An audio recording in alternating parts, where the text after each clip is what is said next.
और चुन के नेतृत्व दिया गया, समाजवादी नेतृत्व दिया अखिलेश यादव ने माता प्रसाद पांडे का, और दर्द कहीं और से उठ रहा है तमाम लोगों को, जो कि आज की तारीख में तरस रहे हैं कि हमारी बोहनी हो जाए, सदन में उनकी बोहनी तक नहीं हो पा रही है, चाहे लोकसभा हो चाहे विधानसभा हो। तो आपका इस पर क्या कहना है, और खास करके लोगों का कि पीटीए पीटीए कह के आए और इसमें ये क्या कर दिया है अखिलेश यादव ने, तो इस मास्टर स्ट्रोक पर आपकी टिप्पणी सलीम साहब।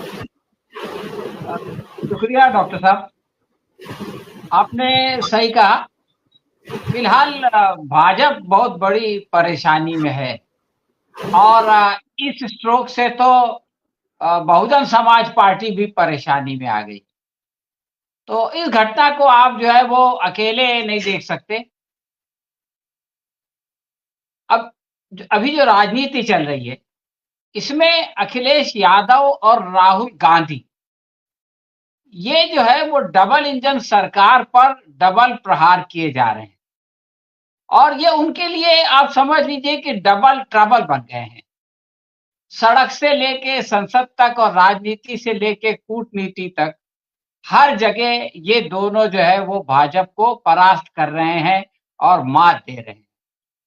आप देखिए, ये दो घटनाएं एक दिन के वक्फे से हुई। पहले दिन राहुल गांधी जो है वो सुल्तानपुर से वापस जाते हुए रामचरित मोची से मिलते हैं, और सारे मीडिया में वो खबर छा जाती है, यानी राहुल गांधी का रामचरित से मिलना, उससे बात करना, फिर उसको जो है वो मशीन भिजवाना, फिर उसको फोन करना। अब एक सिलसिला चल रहा है। इस बीच दूसरी खबर आई।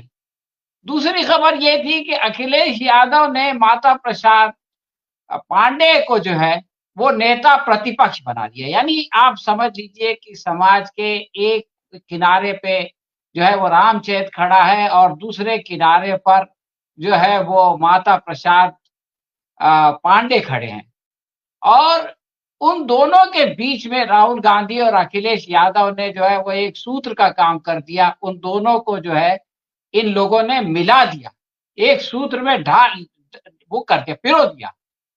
तो ये बहुत बड़ी घटना है। और आप ये देखें कि राहुल गांधी के रामचरित से मिलने पर मायावती को खुश होना चाहिए था और धन्यवाद देना चाहिए था, लेकिन मायावती बिगड़ गई।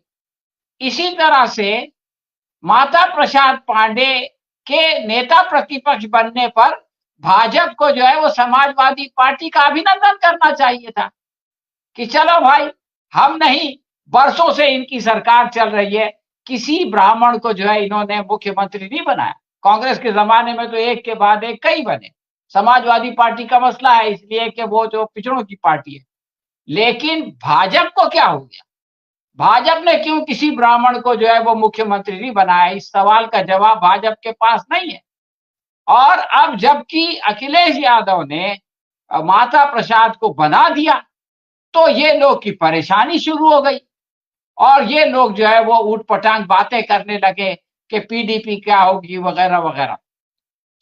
तो आप ये देखें कि इनके इस रिएक्शन से जो समाज है, दलित समाज है और ब्राह्मण समाज है, वो क्या सोचेगा? भाई, एक दलित सोचेगा कि ये लोग खुद तो हमारे पास आते नहीं, मायावती खुद नहीं आती, उसका भांजा खुद नहीं आता, और कोई आता है तो ये उसको जो है वो भर्त्सना करते हैं, ये उसकी आलोचना करते हैं। ब्राह्मण क्या सोचेगा? ब्राह्मण ये सोचेगा कि भाई, हमारे नेता प्रतिपक्ष बनने से आखिर बीजेपी के पेट में क्यों दर्द हो रहा है? इनको खुशी क्यों नहीं होती? अगर ये हमारे ही चिंतक है तो इनको खुशी होना चाहिए कि हमारे समाज का एक आदमी जो है वो इतने बड़े पद पे पहुंच गया।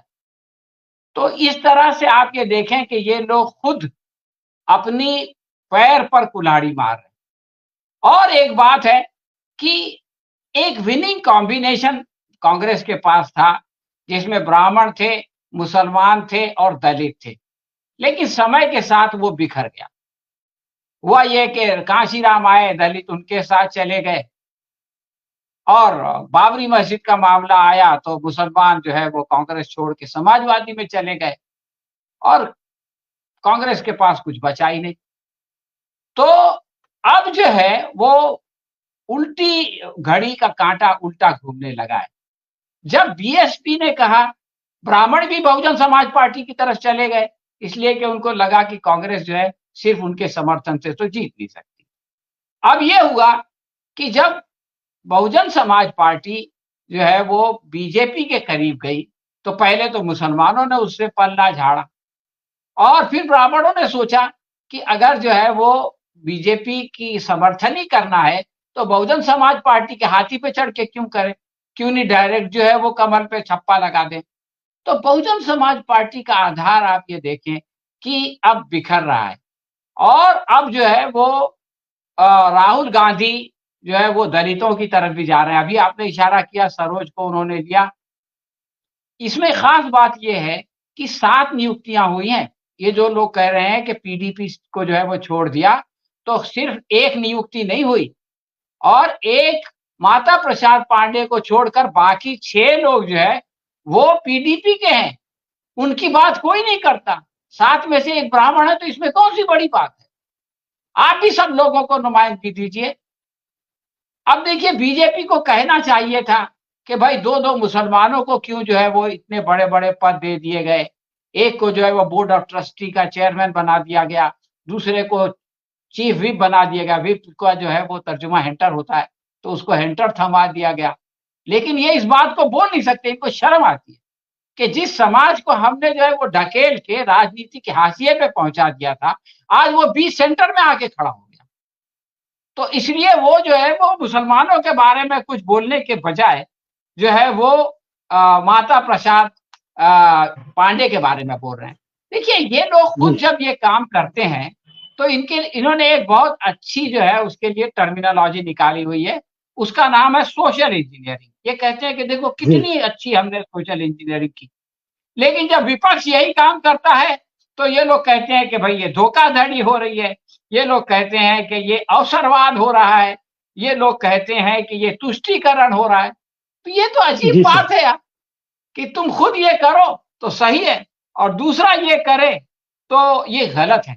तो ये जो सिचुएशन पैदा हुई है, इसमें बीजेपी की समझ में ये नहीं आ रहा है कि करे तो करे क्या और बोले तो बोले क्या। तो बहरहाल ये एक बहुत ही अच्छा डेवलपमेंट है, मैं समझता हूँ।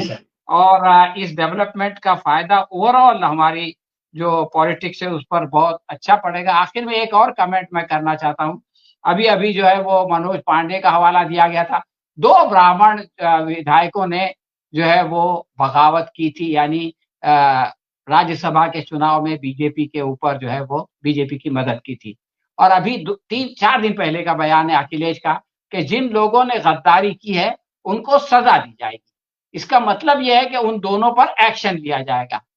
अब अगर ये पांडे अपने इनको बनाए बगैर उन दोनों पर अगर एक्शन लिया जाता तो शोर ये होता कि देखो मुसलमानों के तुष्टीकरण के लिए या दलितों के तुष्टीकरण के लिए ब्राह्मणों को किनारे लगाया जा रहा है। लेकिन अब जो है वो माता प्रसाद नेता विपक्ष है, इसके बाद वो खुद ही उन पे कार्रवाई करेंगे और उन दोनों को निकालेंगे। तो बीजेपी के लिए कोई मौका नहीं होगा ये कहने का कि ये जो है वो जातवादी पार्टी है और इसमें जो है वो भेदभाव किया जाता है। तो ऐसे बहुत सारे पहलू हैं। मैं समझता हूँ कि ये जो कुछ हो रहा है राहुल गांधी और अखिलेश के जरिए से, ये भारत की जो राजनीति है इसके लिए बहुत अच्छा डेवलपमेंट है और ये एक बहुत अच्छा फैसला है। शुक्रिया।